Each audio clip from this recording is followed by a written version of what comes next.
नमस्कार, 7 से हिमाचल आजकल में आपका स्वागत है। मैं हूं रुमन बाजवा। बुलेटिन की शुरुआत करने से पहले आइए नजर डालते हैं अब तक की हेडलाइंस पर।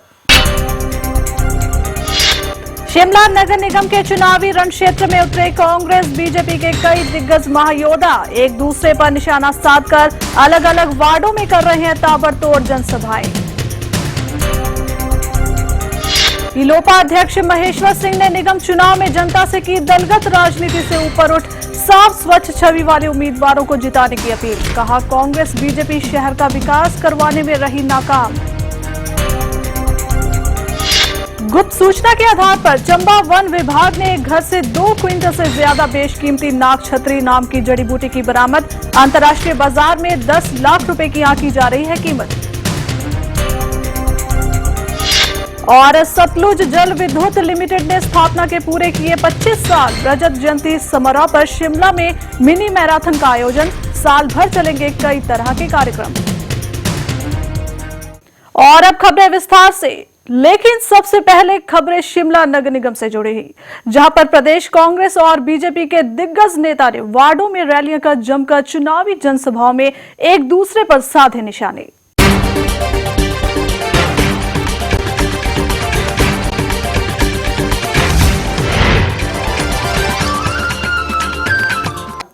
शिमला नगर निगम चुनाव के महायुद्ध में अब राजनीति के बड़े बड़े योद्धाओं ने भी ताल ठोक दी है।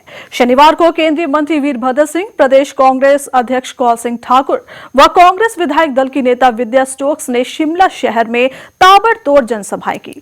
कांग्रेस के इन दिग्गजों ने टूटू, संजौली व ढली वार्ड में जनसभाएं की। शिमला नगर निगम चुनाव में कांग्रेस व भाजपा के दिग्गजों के चुनाव मैदान में उतरने से चुनावी तापमान बढ़ने लगा है। केंद्रीय मंत्री वीरभद्र सिंह ने पूरे दल बल के साथ शिमला में 3 जनसभाएं की। वह चुनाव प्रचार के लिए संजौली पहुंचे। वीरभद्र सिंह के तेवर इस मौके काफी तल्ख नजर आए। उन्होंने कहा कि शिमला नगर निगम में हमेशा कांग्रेस का कब्जा रहा है। उन्होंने कहा कि भाजपा ने मंत्रियों की फौज को चुनाव प्रचार में उतारा है, मगर इससे कोई फर्क नहीं पड़ने वाला। वीरभद्र सिंह ने कहा कि माकपा के लोग केवल लाल झंडा उठाने में ही माहिर हैं और प्रदेश में अगली सरकार तो कांग्रेस की ही बननी है। चुनाव हो रहे हैं यहाँ पे, आज यहाँ से 5 बड़े बड़े जो मशहूर मंत्री हैं उनके, जो कि हेरा फेरी करने के रूल इलेक्शन में उनकी ड्यूटी यहाँ पर लगी है। क्या कर लेंगे वो, क्या कर लेंगे वो? ये तो शहर इलाका है, पढ़े लिखे लोग हैं। इसमें सरकार तो उनकी नहीं बनेगी, कांग्रेस की बनी है, किसी और की बनेगी। फिर उन प्रचारों को हर हफ्ते जो है कुछ लाल झंडा लेके जो है जरूर लगाना पड़ेगा। इस अवसर पर प्रदेश कांग्रेस अध्यक्ष कौल सिंह ठाकुर ने कहा कि शिमला में कांग्रेस का मजबूत जनाधार है और इस बार भी नगर निगम चुनाव में कांग्रेस को भारी समर्थन मिल रहा है। उन्होंने कहा कि प्रदेश की धूमल सरकार अब तक सबसे भ्रष्ट सरकार है। वर्तमान धूमल सरकार जो है उसने शिमला नगर निगम के साथ भेदभाव किया है। हिमाचल प्रदेश की आज तक की सबसे भ्रष्ट सरकार रही है। मुझे आप लोगों से निवेदन करना है, शिमला की प्रबुद्ध जनता ने हमेशा कांग्रेस पार्टी का साथ दिया है और अब की बार भी हमने राजा साहब, विद्या स्टोक्स जी ने मिल करके जो कैंडिडेटों की सिलेक्शन की है, जिनको टिकट दिए हैं वो सोच समझ करके और आप लोगों की राय के मुताबिक हमने टिकट दिए। अगले कुछ दिनों में शिमला नगर निगम चुनाव के लिए मतदान 27 मई को होना है। लिहाजा कांग्रेस, भाजपा व माकपा ने चुनाव प्रचार में अपनी पूरी ताकत झोंक दी है। भूपेंद्र चौहान, शिमला, 7 सी हिमाचल आजकल। तो वहीं दूसरी तरफ कांग्रेस के बाद अब बीजेपी के भी दिग्गज चुनावी मैदान में पूरी तरह से सक्रिय हो गए हैं। इस क्रम में भाजपा के प्रदेश अध्यक्ष सतपाल सत्ती व बागवानी मंत्री नरेंद्र बरागटा ने मशोबरा व ढली में पार्टी के चुनावी प्रचार की कमान संभाली। इन दिग्गजों ने कांग्रेस शासित नगर निगम के साथ साथ कांग्रेस पार्टी को भी निशाना बनाया और लोगों से बीजेपी उम्मीदवारों को जिताने की अपील की। भाजपा प्रदेशाध्यक्ष सतपाल सत्ती व बागवानी मंत्री नरेंद्र बरागटा ने मशोबरा व ढली क्षेत्र में चुनाव प्रचार किया। इस दौरान भाजपा प्रदेशाध्यक्ष सतपाल सत्ती ने दावा किया कि उनकी पार्टी इन चुनावों को भारी बहुमत से जीतेगी, क्योंकि जनता का कांग्रेस से मोह भंग हो चुका है। उन्होंने कहा कि कांग्रेस की हालत इतनी खराब हो गई है कि उनको केंद्रीय मंत्री वीरभद्र सिंह को चुनावी प्रचार में उतारना पड़ रहा है। कांग्रेस पार्टी की हालत क्या है, उनको वीरभद्र सिंह को उतारना पड़ा, केंद्रीय नेतृत्व जो उनका है उनको उतारना पड़ा। अभी भारतीय जनता पार्टी ने तो इसकी शुरुआत ही नहीं की है। कांग्रेस पार्टी ये मान करके चल रही है कि ये नगर निगम आज भी उनके कब्जे में रहेगी, लेकिन इस गलतफहमी को उनको निकाल देना चाहिए, क्योंकि नगर निगम को बदलने के लिए लोगों ने ठान लिया। और मैं ये मान करके चलता हूँ कि भारतीय जनता पार्टी का कब्जा इस बार नगर निगम के ऊपर होगा। मेजोरिटी में सीट्स हम लोग जीतेंगे। उधर बागवानी मंत्री नरेंद्र बरागटा ने प्रचार के दौरान पार्टी के इरादे को दोहराते हुए कहा कि भाजपा नगर निगम पर अपनी विजय पताका फहराएगी। उन्होंने कहा कि कांग्रेस की सोच नगर निगम पर कब्जे कर रही है और अब की बार उसकी यह सोच बदलेगी। 25 साल से कांग्रेस की भ्रष्ट, कांग्रेस की नॉन परफॉर्मेंस जो यहाँ कॉरपोरेशन रही है, उसको खाड़ फेंकने के लिए सारे लोग जो है वो तैयार हैं। लेकिन लोगों ने तय कर दिया है कि नए जो है लोगों ने लेके रखा हुआ है कि इस बारी कॉरपोरेशन से म्यूनिसिपल कॉरपोरेशन जो एकमात्र ऐसी कॉरपोरेशन है जिसमें डायरेक्ट जो चुनाव हुए हो रहे हैं, उसमें उनको खाड़ फेंकने का जो है वो लोगों ने जो है वो निर्णय ले लिया है। वो ठीक निर्णय लेगी और निर्णय जो है ठीक साबित होगा आगे के विकास के लिए। इस दौरान भाजपा के मेयर पद के उम्मीदवार डॉक्टर एस मिन्हास व डिप्टी मेयर पद के उम्मीदवार दिग्विजय सिंह भी मौजूद थे। ब्यूरो रिपोर्ट 7C हिमाचल आजकल।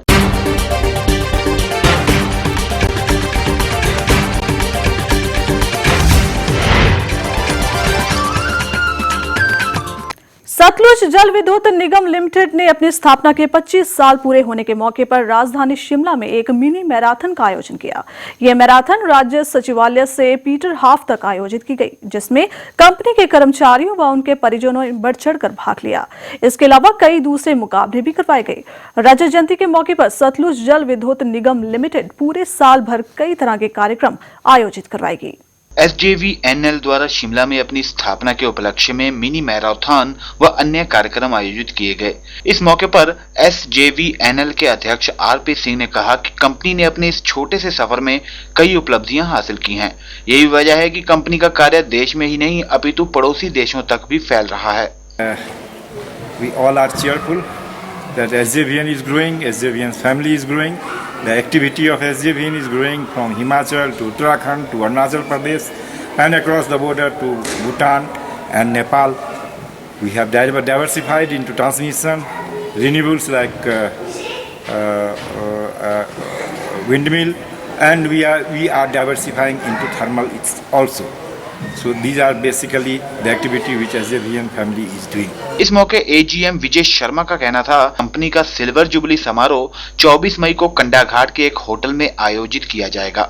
इसमें अन्य कलाकारों के अलावा सुप्रसिद्ध गायिका महालक्ष्मी अय्यर अपना कार्यक्रम पेश करेंगी। हमारी इस 25वीं स्थापना दिवस का समापन 24 मई 2012 को होगा, जिसमें एक रंगारंग कार्यक्रम आयोजित किया जाएगा।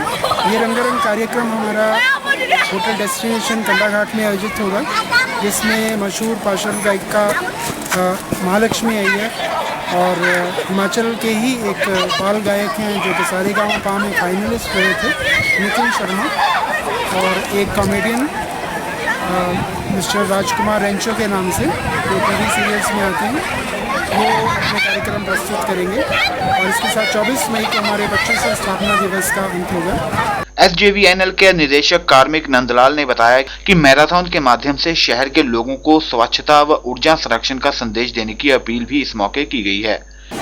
आज का कार्यक्रम जो है 20 मई 2012 को ये मिनी मैराथन का आयोजन कर रहे हैं। SJVN परिवार के सभी सदस्य, एम्प्लॉइज और उनके परिवार के सदस्य।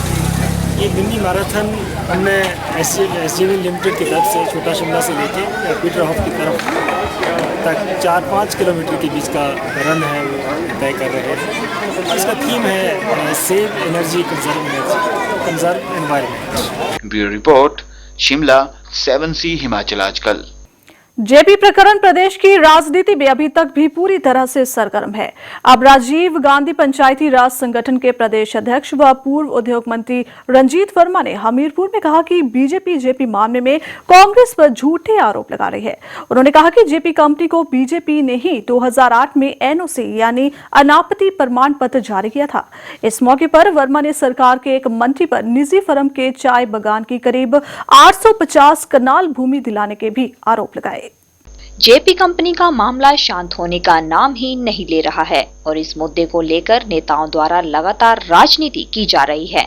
कोई भी नेता एक दूसरे पर आरोप लगाने का कोई भी मौका नहीं चूक रहा है। इसी के तहत राजीव गांधी पंचायती राज संगठन के प्रदेशाध्यक्ष व पूर्व उद्योग मंत्री रंजीत सिंह वर्मा ने कहा कि भाजपा जेपी प्रकरण में कांग्रेस पर झूठे आरोप लगा रही है। हमीरपुर में पत्रकारों से बातचीत करते हुए वर्मा ने कहा कि कांग्रेस सरकार ने इस मामले में गलत फैसला करने वाले 2 अधिकारियों को निलंबित किया था।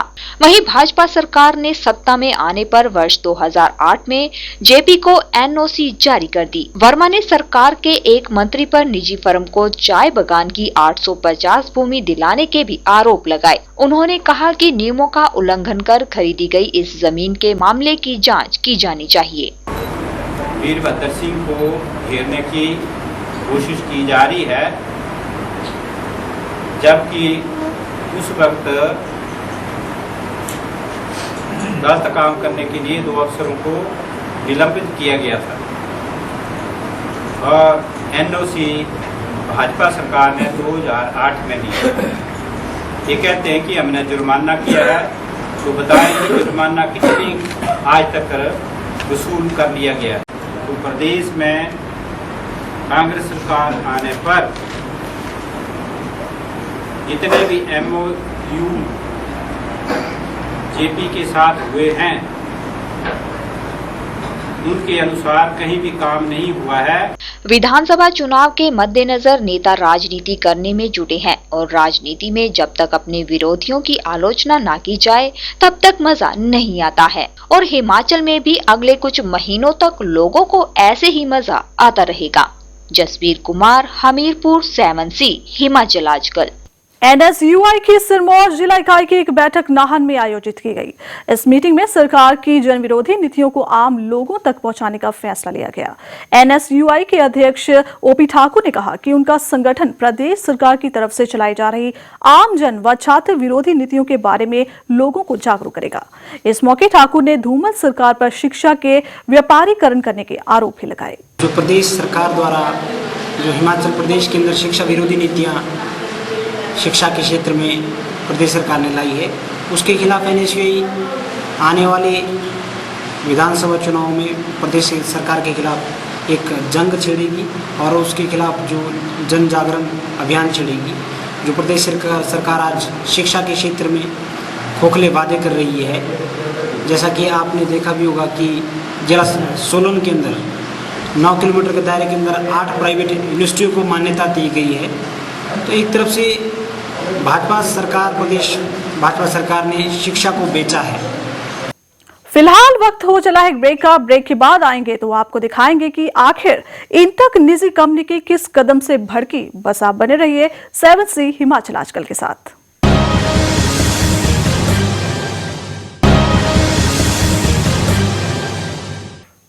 ब्रेक के बाद आपका एक बार फिर से स्वागत है।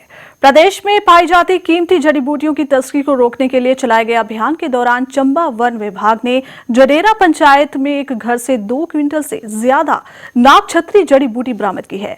एक गुप्त सूचना के आधार पर वन विभाग की टीम ने इस कार्रवाई को अंजाम दिया। अंतर्राष्ट्रीय बाजार में इसकी कीमत करीब 10 लाख रुपए बताई जा रही है। चंबा जिला में जड़ी बूटियों की तस्करी को रोकने के लिए चलाए गए अभियान के दौरान वन विभाग की टीम ने जडेरा पंचायत में एक घर से 2 क्विंटल 2 किलोग्राम नाग छतरी जड़ी बूटी बरामद करने में सफलता हासिल की है। वन विभाग की 6 सदस्यीय टीम ने एक गुप्त जानकारी के आधार पर जडेरा पंचायत के एक घर पर छापा मारा। इस दौरान यह कीमती जड़ी बूटी मिली। इसकी अंतर्राष्ट्रीय बाजार में 10 लाख रुपए की कीमत बताई जा रही है। वन अधिकारियों के मुताबिक इस मामले में एक व्यक्ति पर मामला दर्ज किया गया है। सूचना प्राप्त हुई कि जडेरा में श्री यासीन मोहम्मद नाम के व्यक्ति हैं, उनके घर में नाग छतरी रखी हुई है, जिसके आधार पर दोपहर बाद हमने वहाँ पे छापेमारी की गई और घर की तलाशी ली गई। तो वहाँ पे हमें तकरीबन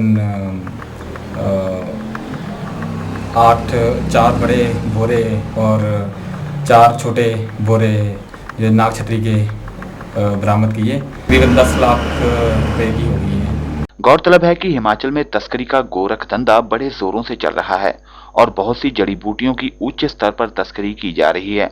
हालांकि पुलिस को ये कामयाबी हासिल हुई है, लेकिन ये बहुत नहीं है, क्योंकि अभी बहुत सी बड़ी मछलियां बाकी हैं जो कि अभी भी गिरफ्त से बाहर हैं। पुनीत मल्होत्रा, चंबा, 7C हिमाचल आजकल। जुब्बा स्थित 250 साल पुराने नागेश्वर मंदिर में आग लगने से लाखों रुपए का सामान जलकर राख हो गया।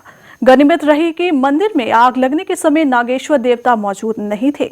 गांव से दूर होने के कारण रात को मंदिर में आग कब लगी ये किसी को पता नहीं लगा। हालांकि बाद में आग बुझाने की भरपूर कोशिश की गई, लेकिन तब तक काफी देर हो चुकी थी। घटना सुबह करीब 3 बजे की है, जब मढ़ोल गांव के कुछ लोगों ने नागेश्वर देवता के मंदिर में आग की लपटों को उठते हुए देखा। इन्होंने मंदिर पहुंचकर घंटी बजाकर लोगों को जगाया। इसके बाद लोग मंदिर को बचाने की कोशिश करते रहे, लेकिन देखते देखते लकड़ी का यह मंदिर राख में तब्दील हो गया। मंदिर परिसर में एक स्कूल भी चल रहा था, वह भी आग की भेंट चढ़ गया। क्षेत्रवासी अब सरकार से मंदिर को दोबारा पुराने स्वरूप में तैयार करने की फरियाद कर रहे हैं। कम से कम 250-300 साल पुराना मंदिर है जी। और यहाँ पर पहले स्कूल भी चलता है, क्योंकि स्कूल की बिल्डिंग कहीं होती नहीं थी, इसलिए यहाँ पर स्कूल था। 1 करोड़ के से ऊपर का नुकसान है। ये कोई 2-2.5 बजे के करीब लगे। तो सरकार से चाहते हैं कि कुछ हमारी मदद करे इसमें, और ताकि हम जल्दी से जल्दी इस मंदिर को उसी। उधर बागवानी मंत्री नरेंद्र बरागटा भी मौके पर पहुंचे। उन्होंने मंदिर जलने की घटना को दुर्भाग्यपूर्ण बताया और कहा कि इस मंदिर को स्थानीय लोगों के सहयोग से तैयार किया जाएगा। देखिए, बड़ा दुर्भाग्यपूर्ण हुआ है। देवता नागेश्वर का जो मंदिर है, यहाँ भी देख ही रहे हैं कि आग के कारण से इसका बहुत बड़ा नुकसान हो गया है। और जो इसका इतिहास बुजुर्गों ने बताया है, बहुत पुराना इतिहास है। लोग तो यहाँ तक कहते हैं कि ये 300-400 साल का पुराना मंदिर था। हमारी जो है यहाँ के लोगों के साथ और मंदिर के जो साथी हैं उनके साथ पूरी सहानुभूति है। आश्वस्त करना चाहता हूँ कि जो भी संभव हो सका हम इस मंदिर के लिए करने का प्रयास करेंगे। प्रदेश में अनूठी काष्ठ कला के ऐतिहासिक मंदिर काफी तादाद में हैं, लेकिन मंदिरों को आग से बचाने के लिए कोई ठोस कदम नहीं उठाए जा रहे। यदि ऐसा ही हाल रहा तो हमारी समृद्ध धार्मिक संस्कृति को संजोए हुए ये मंदिर एक एक करके राख हो जाएंगे। प्रदीप राही, रोहड़ू, 7C हिमाचल आजकल। डेरा बाबा रुद्रानंद के अधिष्ठाता श्री सुग्रीवानंद महाराज 25 मई को राजधानी शिमला पहुंचे हैं। यहां वे 29 मई तक प्रवास करने के साथ साथ राम मंदिर में प्रवचन भी करेंगे। बाबा रुद्रानंद मंडल के महासचिव अरविंद शर्मा ने कहा कि इस दौरान श्री सुग्रीवानंद रामचरितमानस पाठ और रक्तदान शिविर का भी आयोजन करेंगे। सुग्रीवानंद जी महाराज जी अधिष्ठाता डेरा बाबा रुद्रानंद आश्रम जी के शुभ आगमन पर डेरा बाबा रुद्रानंद सेवक मंडल शिमला उनके आगमन पर, जहां 25 तारीख को उनका शुभागमन श्री सनातन धर्म मंदिर गंज में होगा, भव्य तैयारियां उनके स्वागत में होंगी। न केवल शिमलावासी बल्कि दिल्ली से हरिद्वार, जालंधर, होशियारपुर, लुधियाना, चंडीगढ़, नंगल, ऊना से असंख्य सैकड़ों लोग जो हैं वो उनके स्वागत के लिए यहाँ पहुँच रहे हैं। ऊना में कुछ मजदूरों को निकालने से इंटक यूनियन भड़क गई। इंटक के अध्यक्ष हरदीप बावा ने कहा कि फैक्ट्री मैनेजमेंट ने बिना किसी नोटिस दिए ही कामगारों का रोजगार छीन लिया, जो कि कानून का उल्लंघन है। बावा मुताबिक मजदूरों को यूनियन बनाने से रोका गया और इंटक के झंडे को प्रबंधन ने फाड़ दिया, जिसका इंटक पूरी तरह से विरोध करता है। गगरेट क्षेत्र में एक फैक्ट्री प्रबंधन द्वारा कुछ मजदूरों को निकालने पर इंटक भड़क गया है। इंटक के अध्यक्ष हरदीप बावा ने ऊना में पत्रकारों से बातचीत में कहा कि निजी फैक्ट्री प्रबंधन ने बिना किसी नोटिस के ही कामगारों को नौकरी से निकाल दिया, जो कि कानून का सरासर उल्लंघन है। उन्होंने कहा कि मजदूरों को यूनियन बनाने से रोका गया और इंटक का झंडा भी फैक्ट्री प्रबंधन के लोगों ने फाड़ा है। उन्होंने सरकार से इस मामले में हस्तक्षेप की मांग की है और कहा कि यदि इस मामले को सुलझाया नहीं गया तो इंटक प्रदेश व्यापी आंदोलन छेड़ देगा। पिछले ही दिनों गगरेट में जो इंटक की ओर से सुपरमैक्स तिगाक्षा कंपनी में यूनियन फॉर्म करने के लिए हमारे साथ वहाँ की लोकल यूनिट, हमारे कंपनी के मजदूर वहाँ पहुँचे, तो वहाँ पे मैनेजमेंट द्वारा जो बाहर निकल रही शिफ्ट को रोका गया। उसके बाद लगभग झंडा जब लगाया गया, झंडा को उखाड़ा गया मैनेजमेंट द्वारा। उसके बाद हमारे इंटक की तरफ से, मेरे खुद की तरफ से जो है वो कंप्लेंट पुलिस प्रशासन को दी गई। पुलिस प्रशासन ने उस पर कार्रवाई नहीं की। उद्योगपति जो सुपरमैक्स कंपनी है उनके द्वारा जो है गलत तरीके से जो है यूनियन को लोगों को, यहाँ के मजदूरों को यूनियन फॉर्म करने को जो है उनको रोका गया और बदमाशी करके जो है उसका झंडा जो है यूनियन का उखाड़ा गया। राजीव भनोट, ऊना, 7C हिमाचल आजकल। आने वाले शिमला नगर निगम चुनाव में शहर की जनता दलगत राजनीति से ऊपर उठकर ईमानदार व साफ स्वच्छ छवि वाले उम्मीदवारों को चुने, ये कहना है हिमाचल लोकहित पार्टी के अध्यक्ष महेश्वर सिंह का। उन्होंने कहा कि कांग्रेस व बीजेपी दोनों ही पार्टियां शहर का विकास करवाने में पूरी तरह से नाकाम साबित हुई हैं। उन्होंने कहा कि शहर में पेयजल, पार्किंग व अन्य मूलभूत सुविधाओं की कमी है। इसको पूरा करने के लिए दोनों पार्टियों ने कोई कदम नहीं उठाए हैं। हिलोपा के प्रदेशाध्यक्ष महेश्वर सिंह ने कहा है कि शहर के लोगों को दलगत राजनीति से ऊपर उठकर नगर निगम के लिए ईमानदार छवि वाले उम्मीदवारों को चुनना चाहिए। शिमला में पत्रकारों से बातचीत में हिलोपा अध्यक्ष ने कहा कि दोनों पार्टियां कांग्रेस व भाजपा शहर का विकास करने में पूरी तरह से नाकाम रही हैं। इनके मुताबिक शहर में पीने का पानी, पार्किंग व अन्य मूलभूत सुविधाओं की कमी है। इसको पूरा करने के लिए दोनों पार्टियों ने कोई कदम नहीं उठाए। पिछले 27 वर्षों से लेकर यहाँ ये नगर निगम के चुनाव होते रहे हैं और जहाँ नगर निगम पर कांग्रेस का वर्चस्व है वहाँ हमारी भी सरकारें बनी, कांग्रेस की भी सरकार बनी और आज भारतीय जनता पार्टी की सरकार है और निगम पर कांग्रेस का कब्जा है। लेकिन कुछ चीज़ें ऐसी है जो इनकी जॉइंट रिस्पॉन्सिबिलिटी थी मूलभूत सुविधाओं को लेकर, जैसे पेयजल योजना। इतने वर्षों में चाहे वो यहाँ की सरकारें रही, चाहे वो नगर निगम की बात करें, वो दोनों ही असफल रही। कांग्रेस भाजपा के अलावा कई छोटे बड़े दल और भी हैं जो इन चुनावों में ताल ठोक रही हैं। इन्हीं में शुमार है हिलोपा, जो कि भाजपा से ही अलग होकर वजूद में आई है और अब भाजपा को चुनौती दे रही है। हालांकि शिमला नगर निगम चुनाव में हिलोपा ने अपने उम्मीदवार नहीं खड़े किए हैं। Bureau report, Shimla, 7C Himachal आजकल। 23वीं राज्य स्तरीय महिला खेलकूद प्रतियोगिता का समापन मंडी में हो गया। 10 दिनों तक चली इस प्रतियोगिता में करीब 350 छात्राओं ने भाग लिया। इसमें volleyball, badminton, wushu, kho kho और कबड्डी की प्रतियोगिता आयोजित की गई। इस मौके पर सांस्कृतिक कार्यक्रमों का भी आयोजन किया गया। खास बात रही कि प्रतियोगिता का ओवरऑल चैंपियन मंडी जिला रहा। यहाँ के औद्योगिक प्रशिक्षण संस्थान की खेल परिषद के सदस्य दिनेश शर्मा ने कहा कि इस प्रतियोगिता में महिलाओं ने बढ़ चढ़ कर हिस्सा लिया। जिला मंडी ने बहुत ही शानदार प्रदर्शन करके जो है ऑल ओवर बेस्ट ट्रॉफी जो है अपने नाम की। मंडी ने जो है कबड्डी और खो खो तथा बुसू में जो है इन्होंने विजय प्राप्त की, इसका गोल्ड मेडल इन्होंने जीता। और सिरमौर ने जो है वॉलीबॉल और बैडमिंटन की ट्रॉफी अपने नाम की और सांस्कृतिक कार्यक्रम की जो ट्रॉफी है वो भी जिला मंडी ने अपने नाम की। और सभी 350 के लगभग खिलाड़ियों ने यहाँ 5 दिन अपनी खेल का प्रदर्शन किया। फिलहाल वक्त हो चला है आपसे विदा लेने का, लेकिन उससे पहले आइए नजर डालते हैं अब तक के मुख्य समाचारों पर। शिमला नगर निगम के चुनावी रण क्षेत्र में उतरे कांग्रेस बीजेपी के कई दिग्गज महायोद्धा एक दूसरे पर निशाना साधकर अलग अलग वार्डों में कर रहे हैं ताबड़तोड़ जनसभाएं। हिलोपा अध्यक्ष महेश्वर सिंह ने निगम चुनाव में जनता से की दलगत राजनीति से ऊपर उठ साफ स्वच्छ छवि वाले उम्मीदवारों को जिताने की अपील। कहा कांग्रेस बीजेपी शहर का विकास करवाने में रही नाकाम। गुप्त सूचना के आधार पर चंबा वन विभाग ने एक घर से 2 क्विंटल से ज्यादा बेशकीमती नाग छत्री नाम की जड़ी बूटी की बरामद। अंतर्राष्ट्रीय बाजार में 10 लाख रुपए की आंकी जा रही है कीमत। और सतलुज जल विद्युत लिमिटेड ने स्थापना के पूरे किए 25 साल। रजत जयंती समारोह पर शिमला में मिनी मैराथन का आयोजन। साल भर चलेंगे कई तरह के कार्यक्रम।